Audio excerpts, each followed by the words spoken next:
Dear, last video में मैंने आपको बताया कि वेक्टर होता क्या है। ठीक, वेक्टर का ग्राफिकल रिप्रेजेंटेशन कैसे होता है ना, वेक्टर का नोटेशन कैसे होता है, ये सारी बातें मैंने बहुत अच्छे से आपको एक्सप्लेन कर रखी है। ठीक, वेक्टर को जो है ग्राफिकली रिप्रेजेंट एक एरो से करते हैं, उसका हेड जो है वो उसकी डायरेक्शन को बताता है, उसकी लेंथ जो है मैग्नीट्यूड को बताता है। ये सारी चीज़ें हमने लास्ट क्लास के वीडियो में सीख रखी है और वेक्टर की कितने तरह की टाइप्स होती है वो हमने सीखा है। ठीक, अब हमें जो है वेक्टर को कंबाइन कैसे करना है, वेक्टर को जोड़ना कैसे है, ये हम सीखना चाहते हैं। ठीक, ये हमें आज सीखना है। तो इस चीज को समझने के लिए कि वेक्टर का एडिशन कैसे होता है, मैं एक छोटे से एग्जांपल से शुरुआत करता हूँ कि मान लिया जाए एक आदमी जो है वो P पॉइंट पर खड़ा हुआ है। P पॉइंट से वो चल के वो कुछ Q पॉइंट पर आ जाता है। ठीक, हो सकता है वो स्ट्रेट लाइन में आए, हो सकता है उस तरीके से मूव करके आए। तो P से Q तक को उसकी डिस्प्लेसमेंट जो है वो इस डायरेक्शन में हो। डिस्प्लेसमेंट क्या होता है सर? सिंपली अभी के लिए आप ये याद रख लो कि डिस्प्लेसमेंट जो है दो पॉइंट्स के बीच की जो है मिनिमम डिस्टेंस होती है, जिसका डायरेक्शन इनिशियल पॉइंट से फाइनल पॉइंट की तरफ होता है। आप P से Q की तरफ आ गए और फिर जो है Q से आप R की तरफ इधर शिफ्ट हो गए, है ना। तो आपने दो बार डिस्प्लेसमेंट किया, P से Q, Q से R।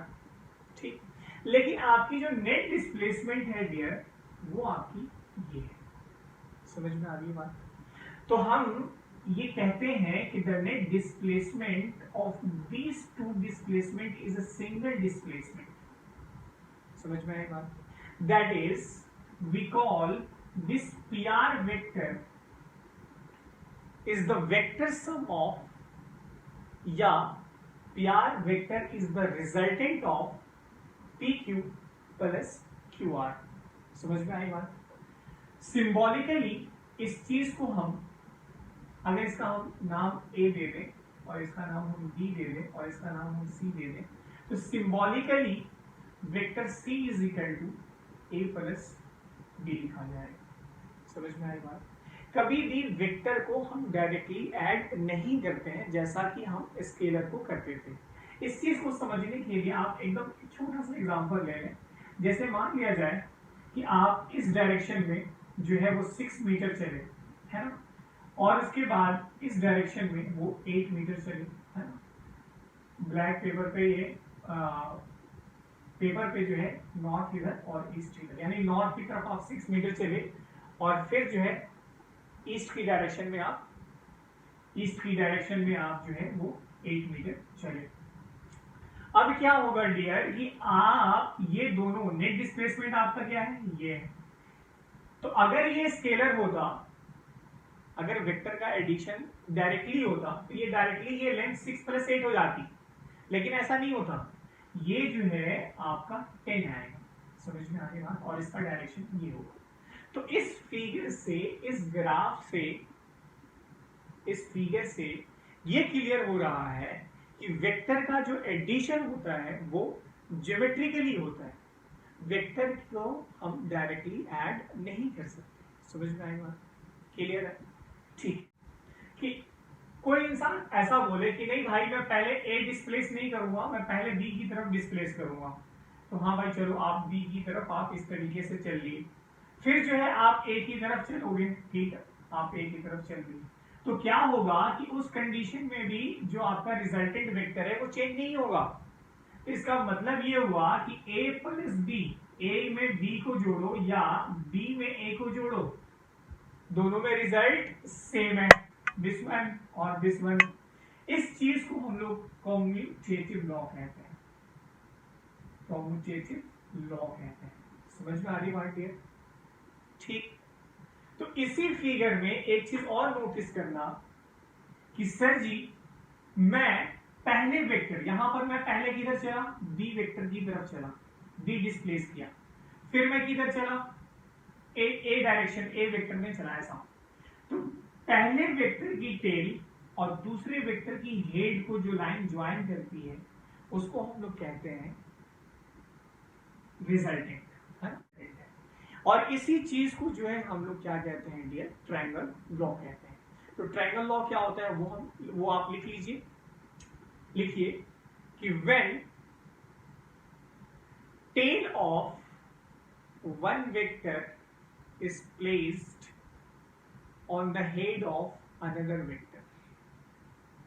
When tail of one vector is placed on the head of another vector, then resultant is obtained by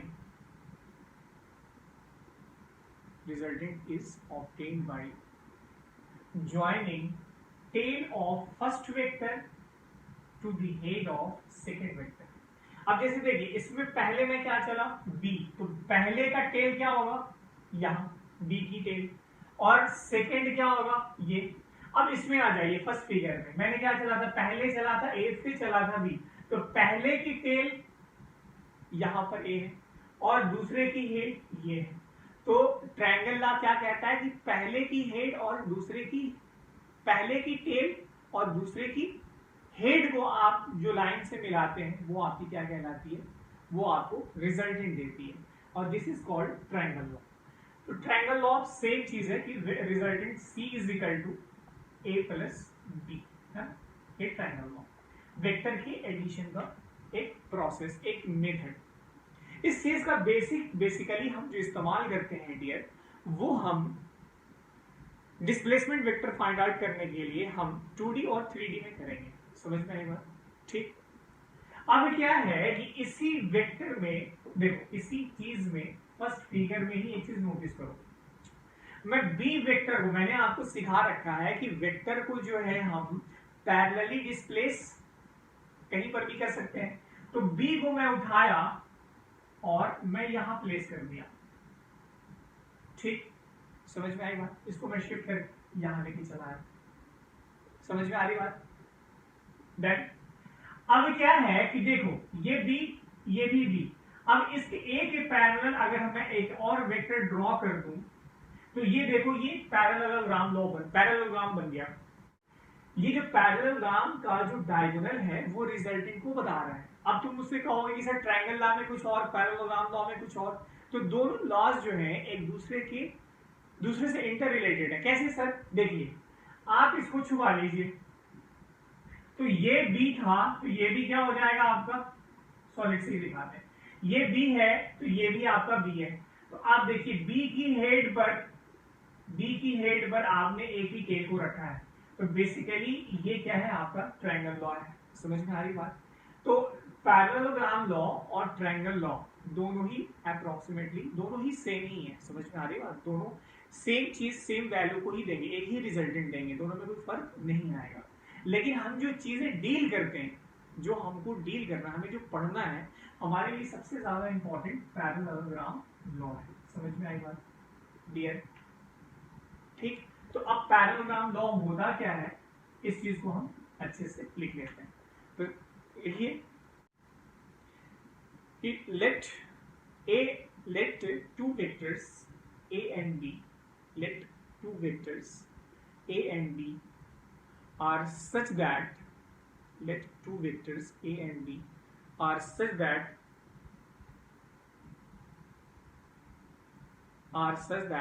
they are the adjacent side of a parallelogram and their tail coincides, then the diagonal of the parallelogram represent or give the resultant of the vector, resultant of the two vector A and B। ठीक है dear? अब देखो जैसे ही मैंने resultant बोला तो इसके पास दो चीजें होती हैं। क्या होती है? मैग्नीट्यूड और डायरेक्शन। रिजल्टेंट क्या है आपका? दो वेक्टर का जोड़ के बना है, तो रिजल्टेंट के पास दो चीजें होंगी, मैग्नीट्यूड होगा और डायरेक्शन। लेकिन लास्ट क्लास में मैंने आपको ये सिखा रखा है कि सर जी जो वेक्टर की लेंथ होती है वो आपकी क्या बताती है? मैग्नीट्यूड। तो अगर मैं इस डायगोनल की लेंथ निकाल दूं तो मेरा रिजल्टेंट का मैग्नीट्यूड निकल जाएगा। समझ में आई बात? तो रिजल्टेंट की मुझे लेंथ निकालने के लिए हल्का सा फिगर में मॉडिफिकेशन करना पड़ेगा। क्या करना पड़ेगा सर? अगर मैं इसको, इस लाइन को, जिस लाइन पे मेरा वेक्टर ए लाई कर रहा है उसको मैं एक्सटेंड कर दूं और फिर इस पॉइंट से मैं परपेंडिकुलर ड्रॉप कर दूं, इसका नेमिंग कर देता हूं मैं one second, P Q M N, ठीक, पी क्यू एम एन, ठीक। तो मुझे अगर अब यहां पे एक चीज देखो, नोटिस करो, इस लेंथ को निकालने के लिए मैं क्या कर रहा हूं, देखो ये बी है तो ये भी क्या होगा, पैरेललोग्राम के सामने आमने सामने की साइड क्या होती है, बराबर। तो अब हम जो है इस लेंथ को सिर्फ कंसीडर कर रहे हैं, मैग्नीट्यूड को, डायरेक्शन को नहीं। ये आपका बी है, इसकी लेंथ बी है, तो ये भी क्या होगा, बी होगा। और इसकी, और अब देखो तो ये एंगल हम जानते हैं एलिमेंट्री क्लासेस से कि दो पैरेलल लाइंस अगर कट करती है किसी स्ट्रेट लाइन को तो दोनों एंगल्स बराबर होती है। तो ये एंगल थीटा है डियर, तो ये एंगल भी क्या हो जाएगी, थीटा हो जाएगी। तो अब क्या करना है, ये लेंथ क्या हो जाएगी, from triangle in triangle N Q M है ना, एन क्यू एम। क्या करेंगे हम, कॉस थीटा की वैल्यू देखो क्या होगी, N M divided by B. तो एन एम की वैल्यू क्या हो जाएगी, बी कॉस थीटा।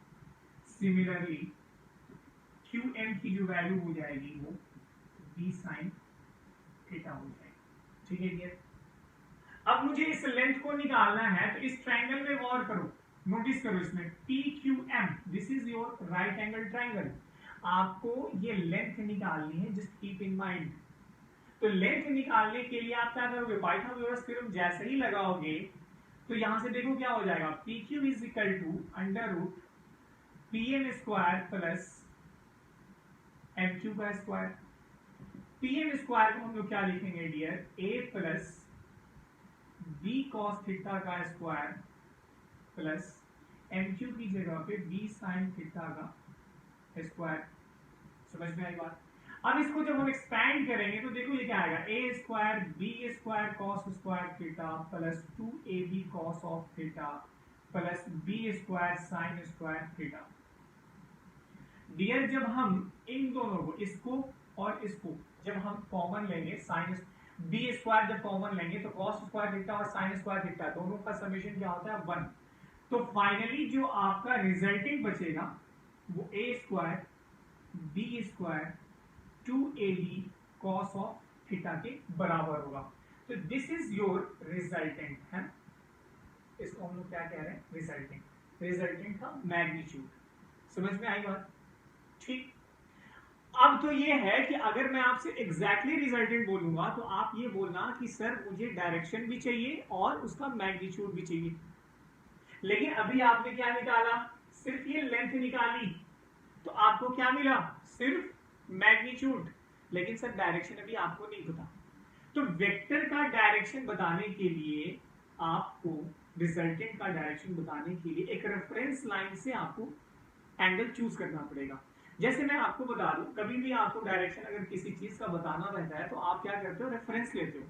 जैसे मैं बोलूं कि भाई आप जहां पर बैठे हो वहां से 10 डिग्री पर एक सेब रखा हुआ है, तो आप कहां कैसे घूमोगे, किस डायरेक्शन में, clockwise anti clockwise, you don't have any idea. तो मैं बोलूंगा कि भाई मुझसे तुमसे जो लाइन मिला रही है, मतलब मेरे और तुम्हारे बीच में जो लाइन है, इस लाइन से तुम 10 डिग्री रोटेट करो एंटी क्लॉकवाइज डायरेक्शन में, तो तुम जो है सेब को पालोगे। तो इन द सेम वे मैं तुम्हें ये कहना चाह रहा हूं कि इस रिजल्टेंट की डायरेक्शन को बताने के लिए आपको या तो ए से बताना पड़ेगा कि एंगल कितना बना रहा है, या तो आपको बी से बताना पड़ेगा कि एंगल कितना होगा। समझ में आई बात डियर। तो यहां पर इस केस में हम ए से एंगल अगर हम इसकी अल्फा मान लें, ए से एंगल अगर इसकी हम अल्फा मान लें, तो इसकी एंगल कितनी होगी अल्फा, फिर से तुम इस ट्रायंगल में गौर करो पी क्यू एम में। तो tan of alpha is equal to, देखो तो डियर क्या हो जाएगा, Q M divided by P M, और ये जो हो जाएगा b sine of theta divided by A plus B cos of theta. अब अभी भी आपकी डिस्क्रिप्शन कंप्लीट नहीं है। कैसे सर, कि ए से वेक्टर ए से अल्फा दो डायरेक्शन में पॉसिबल है, एक क्लॉकवाइज एंटी क्लॉकवाइज और दूसरा क्लॉकवाइज।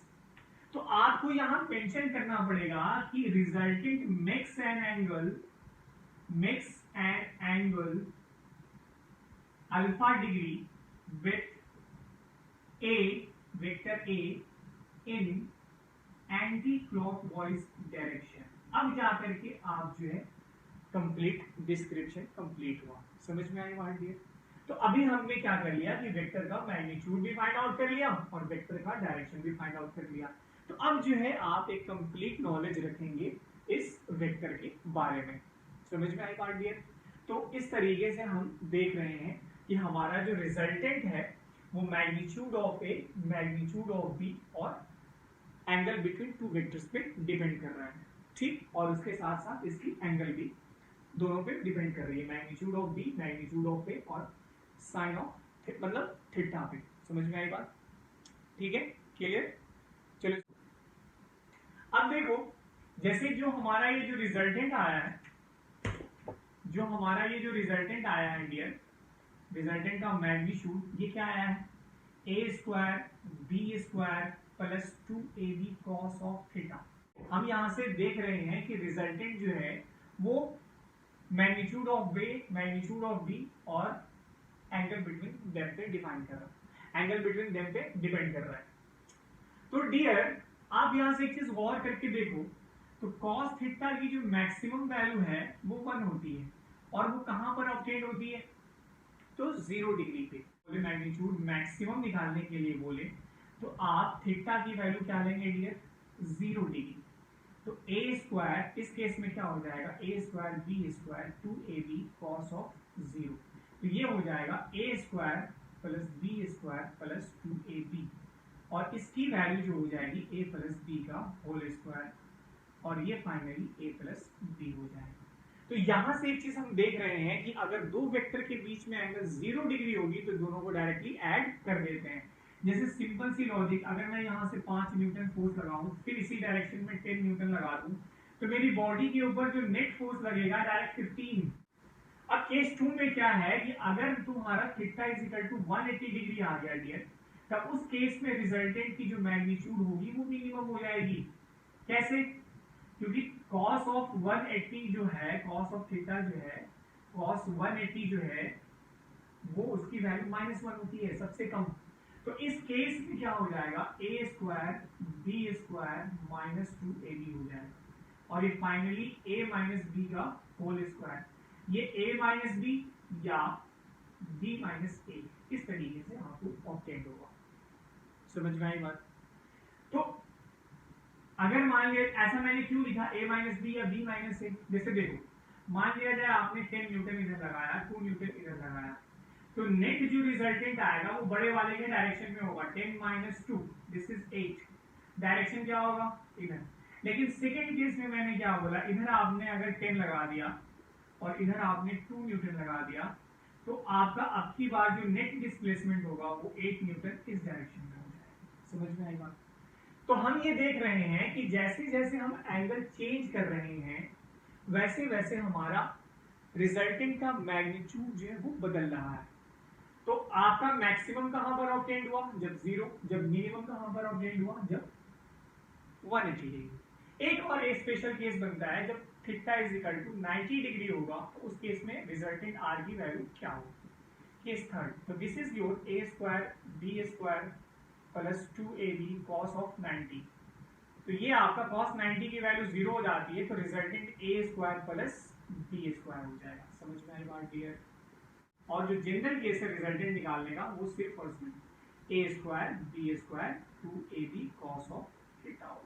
तो ये केसेस मैंने इसलिए पढ़ाया कि अक्सर जो है आपसे theta is equal to 0, theta is equal to 180 degree और theta is equal to 90 degree का जब भी प्रॉब्लम आए तो आपको पैरेललोग्राम लॉ लगाने की जरूरत ना पड़े, आपका प्रॉब्लम जो है बहुत ही शॉर्ट टाइम में सॉल्व हो जाए। समझ में आई बात डियर? ठीक, तो इस तरीके से हम पैरेललोग्राम लॉ को डील करते हैं। ठीक है, चलिए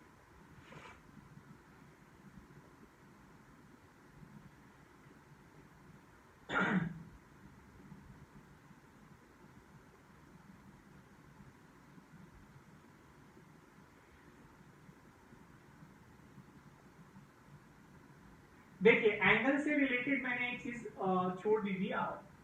अगर मुझे रिजल्टेंट का एंगल जो है, अगर मुझे रिजल्टेंट का एंगल बी से बताना हो तब उसमें क्या फर्क आएगा, क्या चेंजेस आएगा डियर?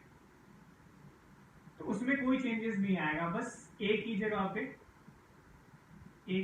मैं क्या कर दूंगा, जैसे ये थीटा है तो ये एंगल भी क्या हो जाएगी थीटा, और ये आपका इसको बीटा मान लो। तो देखो ये वाली एंगल जो है ये ए है, तो ये आपका ए कॉस थीटा हो जाएगा और this is your A sine theta हो जाएगा। तो tan beta is equal to जो होगा, अगर हम रिजल्टेंट की एंगल जो है डियर, अगर हम रिजल्टेंट की एंगल जो है वो बी से मेजर करें तो देखो इसमें क्या आएगा, पहले A sine theta divided by B plus A cos of theta. तो डियर एक चीज हमेशा याद रखना कि देखो इसमें इसका ट्रिक क्या है जो अक्सर लोग भूल जाते हैं, मैं तुम्हें एक चीज समझा रहा हूँ। तो ट्रिग्नोमेट्रिक रेशियोज के साथ जहां से अगर मान लिया जाए आप बी से मेजर कर रहे हो तो आप जो रिमेनिंग वेक्टर है वो आएगा साइन थीटा के साथ और कॉस थीटा के साथ। तो ये ट्रिक है, समझ में आ गई बात? अगर हम ए से मेजर कर रहे थे अल्फा, ए से अगर हम मेजर करेंगे अल्फा तो क्या करेंगे डियर, साइन थीटा और कॉस थीटा तो नीचे रहेगा, ये इसमें तो कोई कंफ्यूजन नहीं होगी। तो लेकिन साइन थीटा और कॉस थीटा के साथ क्या आएगा बी, तो B sine theta divided by A plus B cos theta. तो इस ट्रिक से आप इस चीज को याद रख सकते हैं, ठीक। तो इस तरीके से हमने पैरेललोग्राम लॉ के सारे कॉन्सेप्ट्स सीख लिए। अब देखो डियर क्या होता है कि अगर मान लिया जाए मेरे पास मोर देन टू वेक्टर, जैसे मान लिया जाए मेरे पास वेक्टर ए इधर, वेक्टर बी इधर और वेक्टर सी इधर, मेरे पास अब की बात 3 वेक्टर है। तो इसको कैसे जोड़ेंगे, देखो parallelogram law of vector addition जो है वो 2 वेक्टर के लिए वैलिड है। तो इस टाइम पे हम क्या कर सकते हैं कि पहले हम इन दोनों को जोड़ेंगे, इसका रिजल्टेंट मान लो डी आया, और फिर इस डी वेक्टर को जो है हम रिमेनिंग वेक्टर जो ऐड नहीं हुआ है इसके साथ जब हम जोड़ेंगे तो ये आपका रिजल्टेंट आएगा, समझ में आई बात? तो इस तरीके से पहले 2 को जोड़ा, रिजल्टेंट आया, फिर जो रिमेनिंग बचा उसके साथ जोड़ दिया। तो इस प्रोसेस में एक चीज हम नोटिस करते हैं कि सर जी ए प्लस बी पहले जोड़ो बाद में सी को जोड़ो, या ए प्लस सी पहले जोड़ लो बाद में बी को जोड़ लो, तब भी आपका रिजल्टेंट में कोई चेंज नहीं आएगा। This is called associative law, समझ में आई बात? बस्ती है आपकी वो है सब्सट्रैक्शन। सब्सट्रैक्शन कैसे होता है 2 वेक्टर्स से, वो चीज हम देख रहे हैं, वो चीज हम सब्सट्रैक्शन कैसे होता है वो चीज देखते हैं अभी, ठीक है सर। चलिए जैसे हमारे पास एक वेक्टर है ए इधर और एक वेक्टर है बी इधर, दोनों के बीच की एंगल है थीटा। अब मुझे ए से बी को घटाना है, ठीक है डियर। तो वेक्टर में सब्सट्रैक्शन का मतलब होता है कि जिस वेक्टर को आप घटा रहे हो उसको पलट दो, जस्ट 180 डिग्री कर लो और फिर पहले वाले से जोड़ दो। इसका मतलब इनडायरेक्टली आप इस चीज को इस तरीके से आप लिख सकते हैं, यानी कि वेक्टर ए में निगेटिव वेक्टर बी को जोड़ना है। तो आप क्या करोगे कि निगेटिव वेक्टर जो होगा बी का वो कुछ इस डायरेक्शन में होगा। अब इन दोनों के बीच की एंगल जो होगी 180 माइनस थीटा होगी। तो एक वेक्टर ए दूसरा वेक्टर बी इधर, दोनों को मुझे जोड़ना है। तो a minus A plus of minus B का जो रिजल्टेंट आएगा डियर वो कुछ इस तरीके से आएगा, A square B square plus 2ab cos of 180 minus theta. और डियर हम जानते हैं कि कॉस ऑफ 180 माइनस थीटा की जो वैल्यू होती है माइनस ऑफ कॉस थीटा के बराबर होती है, समझ में आई बात? तो इस रिलेशन में हम A square B square minus 2ab cos of theta आता है ऑब्टेन होता है, समझ में आ रही बात? तो दिस इज योर सब्सट्रैक्शन। अब इसका रिजल्टेंट का एंगल क्या होगा, इसको हम अल्फा मान लेते हैं। तो वंस अगेन सेम प्रोसीजर जो हम पैरेललोग्राम के एडिशन में लगाए थे, this is tan alpha is equal to A से मेजर कर रहे हैं हम, पहले किसे लेंगे मैग्नीट्यूड ऑफ बी, एंगल दोनों के बीच की क्या है sine of 180 minus alpha divided by a plus B cos of 180 minus alpha नहीं आएगा बेटा थीटा का, थीटा। तो ये साइन ऑफ 180 माइनस थीटा जो होता है वो आपका साइन थीटा होता है, और कॉस ऑफ 180 माइनस थीटा जो होता है माइनस कॉस ऑफ थीटा आता है। तो रिजल्टेंट जो है आपका वो कुछ इस तरीके से, रिजल्टेंट कह रहा हूँ, जो एंगल अल्फा आएगी वो आपकी कुछ इस तरीके से आएगी। तो डियर आप एक चीज, यहाँ पे एक चीज मैं आपको बहुत अच्छे से समझाना चाहता हूँ। देखो यहाँ से देखो, जैसे ये वेक्टर ए है और ये वेक्टर बी है, वेक्टर ए है और ये वेक्टर बी है। अब इसमें इसके हेल्प से अगर आप वो पैरेललोग्राम बनाओगे तो इसका जो डायगोनल है, लॉन्गेस्ट डायगोनल, ये r is equal to a plus B को रिप्रेजेंट करता है, इसमें किसी को डाउट नहीं होगा। लेकिन इसका जो शॉर्टेस्ट डायगोनल है बेटा, दिस वन, ये आपका, ये जिसका शॉर्टेस्ट डायगोनल है ये आपका a माइनस बी को रिप्रेजेंट करता है। This is a minus B. आप पूछोगे कैसे सर? देखो यहां पर इसके नेगेटिव वेक्टर को बनाओ, this is your negative vector minus B, और a को माइनस बी के साथ जब ऐड करोगे तो एकदम सेम वेक्टर जो है इस लेंथ का इसी डायरेक्शन में आपको ऑब्टेन होगा। और इसको जब शिफ्ट करेंगे, देखो वेक्टर को हम लोग क्या कर सकते हैं, पैरेलली शिफ्ट कर सकते हैं। इसको उठा करके जब यहाँ प्लेस करोगे तो सेम चीजें आपको ऑब्टेन होगी। समझ में आई बात? तो इस तरीके से जो है हम वेक्टर का सब्सट्रैक्शन सीखते हैं। तो बेसिकली दो वेक्टर का सब्सट्रैक्शन पैरेललोग्राम का जो शॉर्टेस्ट डायगोनल होता है वो रिप्रेजेंट करता है। समझ में आई बात बेटा? ठीक, चलिए अब इसके बाद जो है आप इसके ऊपर प्रॉब्लम्स देख लीजिए। क्वेश्चन नंबर 1, क्वेश्चन लिखिए कैसे होता है। लेट क्वेश्चन लिखिए, two vectors a and b having magnitude 3 unit and 4 unit are such that the angle between them is 90 degree. The angle between them is 90 degree. Find the resultant. Dear जैसे ही मैंने resultant बोला तो आपको resultant का, देखिए resultant आपका क्या है, वेक्टर है, और वेक्टर के पास मैग्नीट्यूड भी होता है और डायरेक्शन भी होती है। तो आपको रिजल्टेंट अगर मैंने बोल दिया तो आपको दोनों चीजें निकालनी पड़ेगी। समझ में आई बात? तो चलिए हम देखते हैं।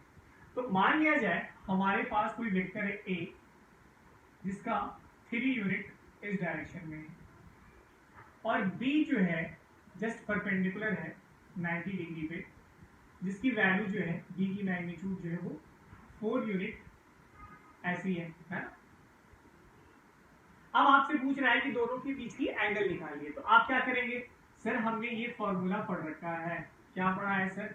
a square B square plus 2ab cos of theta. Dear जब आप यहां से थीटा की वैल्यू जब पुट करेंगे तो आपको क्या पता चलेगा कि आपका 3 square plus 4 square 2 into 3 into 4 into cos of 90 degree, और कॉस 90 की वैल्यू जो होती है बेटा वो क्या होती है? 0 होती है। तो यहां से हम एक चीज देख रहे हैं कि this is 25, this is 5 unit. ठीक, अब मुझे इसकी एंगल निकालनी है, तो एंगल कैसे निकालेंगे? ये रिजल्टेंट आपका कहीं ऐसा होगा, है ना। इसको हम a से निकालने वाले हैं अल्फा, तो tan alpha is equal to क्या होगा? देखिए जब हम a से मेजर करते थे तो हम पहले किसको लिखते थे? b को, और b के साथ क्या एंगल लगाते थे? Sine theta. तो b sine of theta divided by a plus b cos of theta. अब देखिए b की वैल्यू जो है डियर वो 4 यूनिट है, और साइन थीटा की वैल्यू जो angle between two vectors 90 degree है, और a की वैल्यू कितनी दिया है मैंने? 3, और ये आपका वंस अगेन कहा गया, ये b की वैल्यू 4 cos ऑफ 90, cos 90 का टर्म क्या हो जाएगा? 0। तो ये, और sin 90 की वैल्यू क्या हो जाएगी? 1। तो ये tan अल्फा की वैल्यू जो है वो 4/3 आ रही है। डियर इस ट्रायंगल को हमेशा याद रखना है, इसको कभी भी भूलना नहीं है कि जब 4, 3 और 5 का ट्रायंगल बनेगा तो 4 के सामने 53, 3 के सामने 37 और 5 के सामने 90 डिग्री एंगल बनती है। समझ में आई बात? तो यहां से tan 4 by alpha equal to 4/3 है, ये किसके बराबर हो जाएगा? tan 53 के, तो अल्फा की वैल्यू जो है वो 53 डिग्री आ जाएगी। समझ में आई बात? तो इस तरीके से जो है हम अपने रिजल्टेंट की एंगल भी पता कर लिए और रिजल्टेंट का हम मैग्नीट्यूड भी पता कर लिए। But this is not sufficient, you have to mention that the resultant is making an angle alpha is equal to 53 degree in anti-clockwise direction from A. This is your complete description about the angle. ठीक है dear? तो इस चीज को note down कर लें।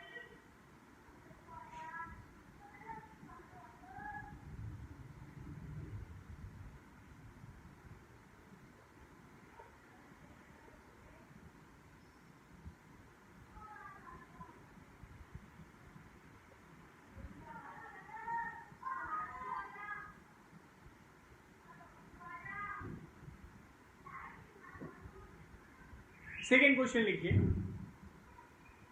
कि two vectors, second question लिखिए, सेकेंड क्वेश्चन, सेकेंड क्वेश्चन लिखिए कि two vectors having equal magnitude A and the angle between them is theta. Two vectors having equal magnitude A and the angle between them is theta. Find the resultant. Once again मैंने resultant बोला है, तो आपको magnitude और direction दोनों find out करना पड़ेगा।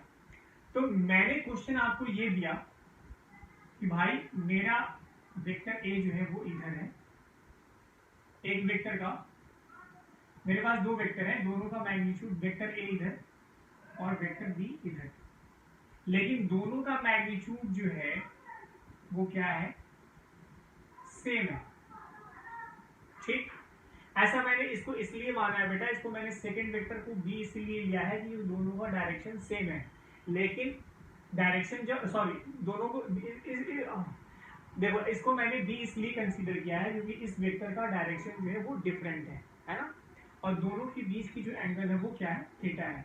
तो जब डायरेक्शन अलग रहती है तो वेक्टर आपका अलग हो जाता है, लेकिन अकॉर्डिंग टू क्वेश्चन आपका ये कह रहा है कि वेक्टर ए का मैग्नीट्यूड बी का मैग्नीट्यूड ए के बराबर है, मतलब दोनों सेम वैल्यू के हैं। समझ में आई बात? चलो रिजल्टेंट क्या होगा डियर? तो resultant is equal to from parallelogram law A square B square 2ab cos of theta, ये हम जानते हैं। तो जब इसको पुट करेंगे कि b की जो वैल्यू है वो a के बराबर ही है ना, तो इसको हम a स्क्वायर लिख सकते हैं और ये आपका 2a square cos of theta हो जाएगा। ठीक है डियर? तो इसमें देखो 2a स्क्वायर कॉमन, ये आपका हो जाएगा 1 प्लस cos ऑफ थीटा और ये आपका रूट में। डियर हम ट्रिग्नोमेट्री से ये जानते हैं, जिससे क्या होगा कि cos of 2 theta is equal to cos of 2 theta is equal to 2 cos square theta minus 1। तो अगर सिर्फ cos थीटा की वैल्यू लिखनी है तो ये आपका हो जाता है 2 cos square theta by 2 minus 1, है ना। तो यहां से 1 प्लस cos ऑफ थीटा की वैल्यू क्या हो जाएगी, 2 cos स्क्वायर थीटा बाई 2। समझ में आई बात? तो अब यहाँ पर 1 प्लस cos थीटा की जो वैल्यू है इसको हम यहाँ पर पुट कर लेंगे, तो मेरा क्या आएगा आंसर, रिजल्टेंट की वैल्यू क्या आएगी, यहाँ पर देखें, दिस इज 2a स्क्वायर और वहां से 1 प्लस cos थीटा की वैल्यू आएगी 2 cos square theta divided by 2। ये आएगा डियर आपका, देखिए 2 और 2 आपका एक बाहर आ जाएगा, a स्क्वायर का a बाहर आएगा और cos of theta cos square theta का थीटा बाई 2 का cos ऑफ थीटा बाई 2 बाहर आएगा। तो रिजल्टेंट की जो वैल्यू होगी वो आपकी होगी 2 into a cos of theta by 2। तो जब दो वेक्टर गिवन हो आपका, तो दोनों के बीच की जो रिजल्टेंट की वैल्यू जो होगी वो कुछ इस तरीके से होगी। ठीक, अब एंगल मुझे निकालना है, तो tan of alpha is equal to a sine of theta divided by A plus A cos of theta. मैं डायरेक्टली लिख रहा हूं डी की जगह पे ए। समझ में आई बात? देखो अब हम क्या लिख सकते हैं कि a साइन ऑफ थीटा को हमने एज इट इज रहने दिया, यहां पर नीचे में a कॉमन लेकर के ये 1 प्लस कॉस ऑफ थीटा हो जाएगा। तो a से a कैंसिल। अब वंस अगेन इसको एक्सपेंड कर दो साइन थीटा को, ये हो जाएगा 2 sine theta by 2 into cos of theta by 2। और नीचे हो जाएगा, देखो 1 प्लस कॉस थीटा को हमने कितना लिख रखा है, तो 2 कॉस स्क्वायर थीटा बाई 2 को हम लोग 2 टाइम्स लिख सकते हैं, 2 कॉस थीटा बाई 2 और कॉस थीटा बाई 2। तो यहां से 1 कट गया और 2 से 2 कैंसिल हो गया। तो फाइनली इसको मैं रब कर रहा हूं, फाइनली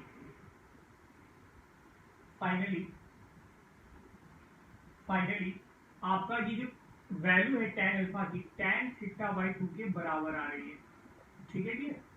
तो हम अल्फा की वैल्यू क्या ऑब्टेन कर रहे हैं, अल्फा की वैल्यू क्या आ रही है कि alpha is equal to theta by 2 आ रही है। समझ में आ रही बात? यानी कि जब दो वेक्टर इक्वल मैग्नीट्यूड के होंगे तो दोनों के जो बीच से जो दोनों का जो रिजल्टेंट आएगा वो दोनों के अगर मिड से निकलेगा। अगर हमारी मान लो कि theta is equal to 60 degree रहता तो रिजल्टेंट की जो एंगल होती वो 30 डिग्री होती, ये 90 डिग्री पे होता तो ये 45 डिग्री पे निकलता। तो यहां से हम एक डायरेक्ट जो है एक नोट करके एक चीज को हम लिख लेते हैं। क्या लिखेंगे सर? लिखिए कि when two vectors of equal magnitude are added, when two vectors of equal magnitude are added, then the resultant will makes an angle theta by 2। समझ में आ रही है? और थीटा क्या ऐसा लिख लेना नीचे, where theta is the angle between two vectors. समझ में आ रही बात? तो आज के बाद अगर हमसे कभी भी कहीं पर भी कुछ भी आएगा तो डायरेक्ट जो हम एंगल की वैल्यू नहीं कैलकुलेट करने जाएंगे इतना लंबा, हम जो है वो डायरेक्टली रिजल्ट की तरफ प्रोसीड करेंगे। समझ में आई बात बेटा? नेक्स्ट क्वेश्चन है ना, क्वेश्चन नंबर 3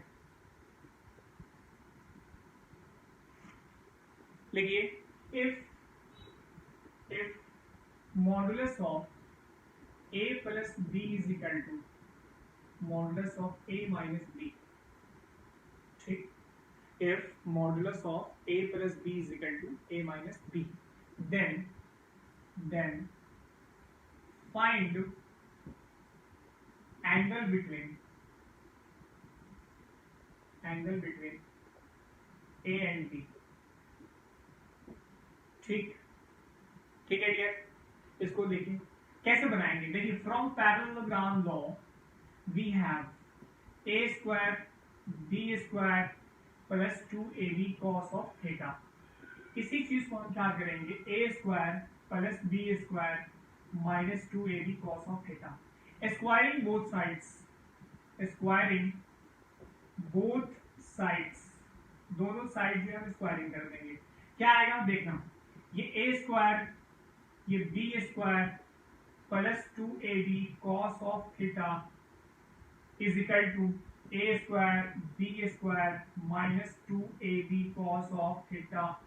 ये a square b square cancel हो जाएगा। ये फाइनली क्या आएगा, 4ab cos of theta is equal to 0। Dear ये दोनों मैग्नीट्यूड है, ये 0 नहीं होंगे। जब दो चीजों का प्रोडक्ट 0 होता है, जैसे a और b है, a into B is equal to 0, या तो a 0 होगा या तो b 0 होगा या तो दोनों 0 होंगे। हम यहां से देख रहे हैं कि ये चीजें 0 नहीं है, तो 0 आपके इसका मतलब क्या होगा, cos थीटा की वैल्यू 0 होगी। और cos थीटा की वैल्यू 0 कहां पर होती है सर जी, तो दिस इज cos ऑफ 90। तो थीटा की वैल्यू क्या आई, 90 डिग्री। तो आप यहां से ये चीज कह सकते हैं कि angle between a and b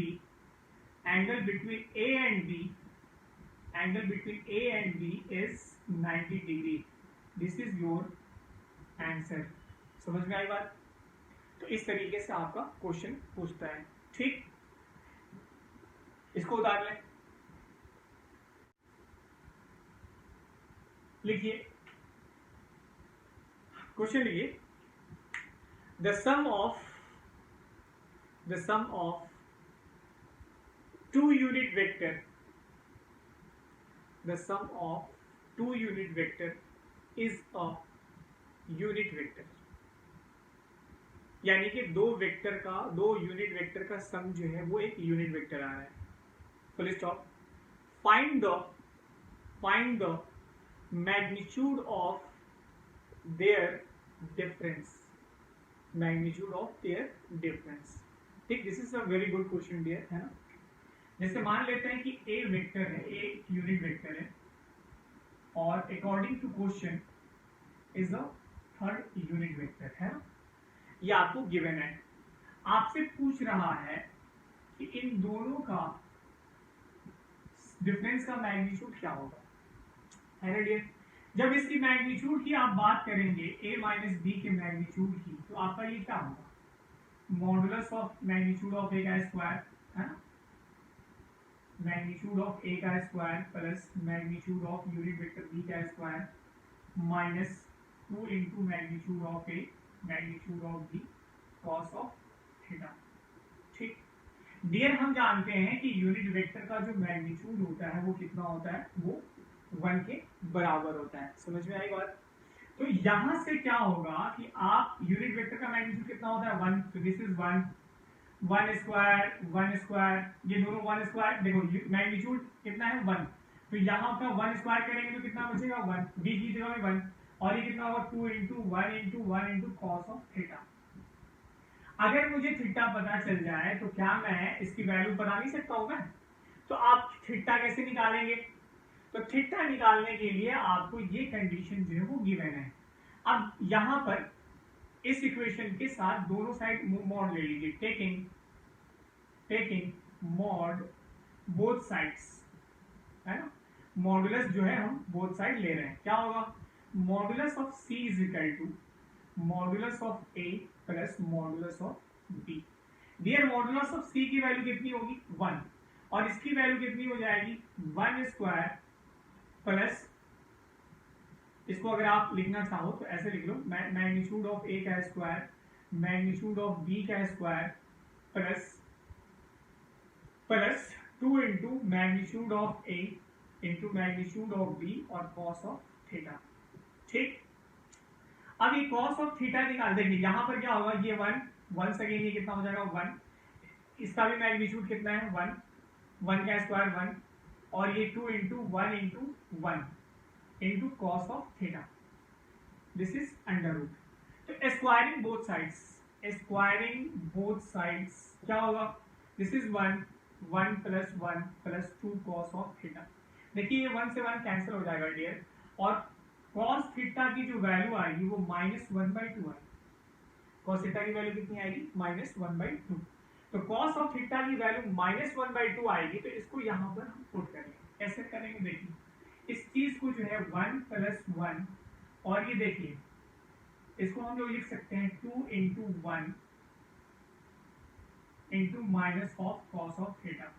देखिए माइनस पहले से है, और यहाँ पर कॉस थीटा की वैल्यू, देखिए यहाँ सबसे आसान तरीका कर लीजिए, यहाँ माइनस ऑफ कॉस थीटा है ना, तो आप यहाँ पर माइनस ऑफ कॉस थीटा की वैल्यू 1/2 लिख सकती है, तो सकते हैं, ठीक है। तो यहाँ पर आप माइनस कॉस थीटा, यहाँ माइनस कॉमन लेकर के आप माइनस कॉस थीटा इज 1/2 लिख सकते हैं।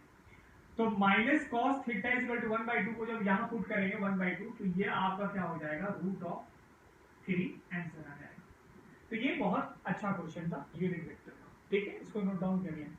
लिखो, the maximum and minimum resultant of two forces are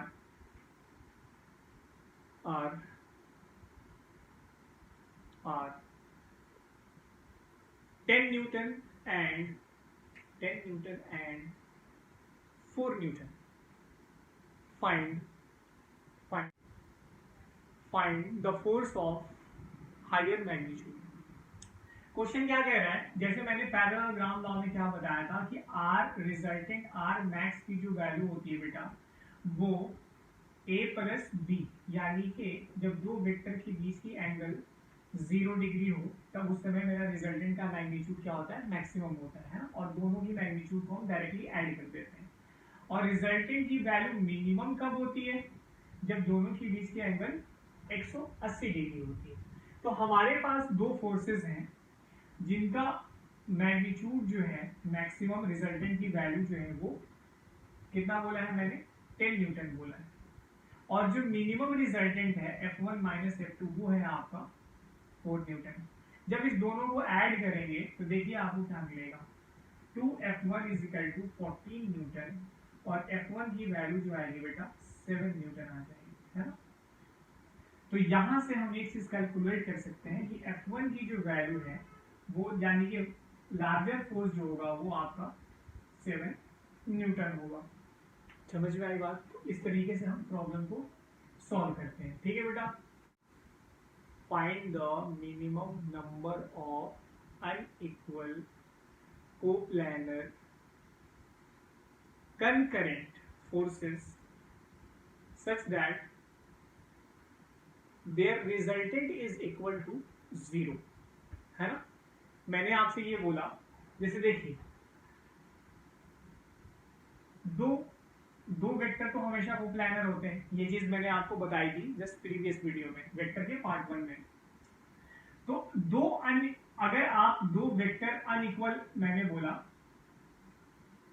unequal जैसे बोल दिया, तो आप किसी भी एंगल पे रख लो, किसी भी एंगल पे, तो उसका एक रिजल्टेंट आएगा ही आएगा। अगर आप 180 पे भी रखोगे तो इसका एक रिजल्टेंट आएगा, है ना। बात समझ में आ रही है।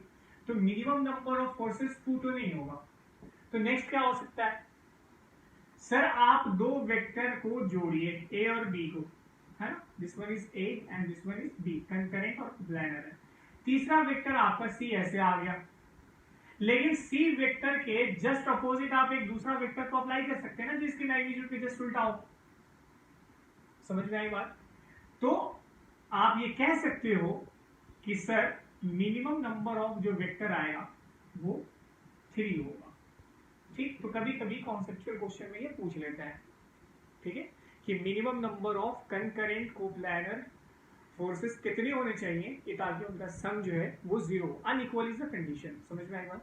तो यहां से हम कह सकते हैं मिनिमम नंबर 3 होगा, ठीक।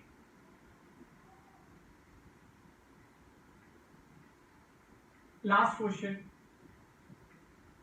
जैसे मान लिया जाए ये हमारे पास एक सर्कल है और हमारे पास 3 वेक्टर है, this one is OA, OB and OC, और ये रेडियस वेक्टर, रेडियस की जो वैल्यू है वो रेडियस r है, ठीक है।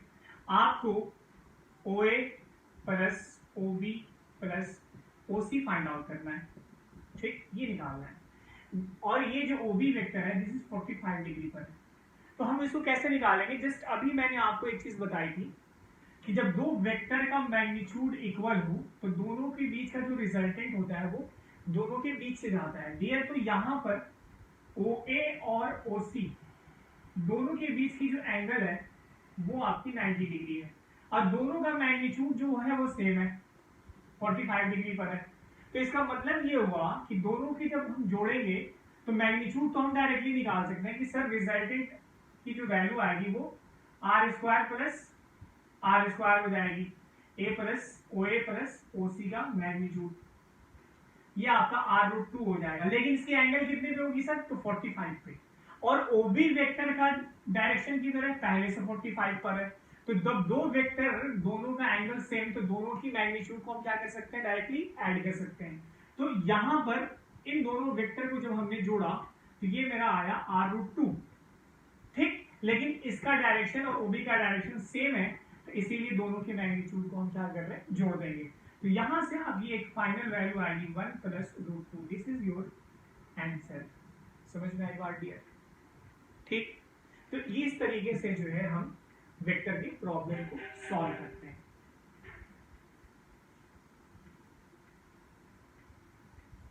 ठीक है, समझ में आई बात। देखिए एक क्वेश्चन है IIT JEE 2017 एडवांस का, है ना, एक ढंग का क्वेश्चन है ना। देखिए क्वेश्चन कुछ इस तरीके का है, ये बेस्ड है यूनिट वेक्टर और ट्रायंगल लॉ पे। क्वेश्चन ये कहता है कि आपके दो वेक्टर हैं, this is smaller p and this is point q, और इस वेक्टर को उसने p माना है और इस वेक्टर को उसने q माना है, और इन दोनों को यहां से इस तरीके से मिला दिया है ना। और ये कह रहा है कि ये जो वेक्टर है, इस वेक्टर की जो वैल्यू है r की वैल्यू q माइनस p, ये गिवन है। ठीक, अब इसमें आपसे ये पूछा है डियर कि मान लिया जाए मेरे पास कोई बीच में कोई जो है एक पॉइंट लिया मैंने s, है ना, और इसका पोजीशन वेक्टर जो है वो s है। ठीक, और p और s की जो वैल्यू है, p और s का जो वैल्यू है मैग्नीट्यूड, वो आपको गिवन है b मॉडुलस ऑफ r। तो आपसे पूछ रहा है कि find the relation between p, q and s। आपसे ये पूछा है कि p, q और s में क्या करें, रिलेशन एस्टैब्लिश करें। तो डियर देखिए, ये हमारे पास क्या है, ट्रायंगल लॉ से हम चीज क्या देख रहे हैं कि ट्रायंगल, ये तो आपको ऐसे क्वेश्चन में ही मेंशन था, तो r is equal to q minus p, है ना, r is equal to q minus p। और एक रिलेशन ट्रायंगल लॉ से हम ऐसे लिख सकते हैं, क्या सर, इस वेक्टर के लिए ps के लिए, है ना, ये वाले वेक्टर के लिए, कि सर ps वेक्टर की जो वैल्यू होगी वो हो जाएगी s vector minus p vector. कैसे सर, देखिए इन दोनों, इस वेक्टर का ये ट्रायंगल लॉ से देखिए, p की हेड पर ps की टेल है, तो p की टेल से ps यानी इस वेक्टर की हेड को जब हम मिला देंगे तो s आपका क्या हो जाएगा, रिजल्टेंट किसका होगा, ps प्लस p का।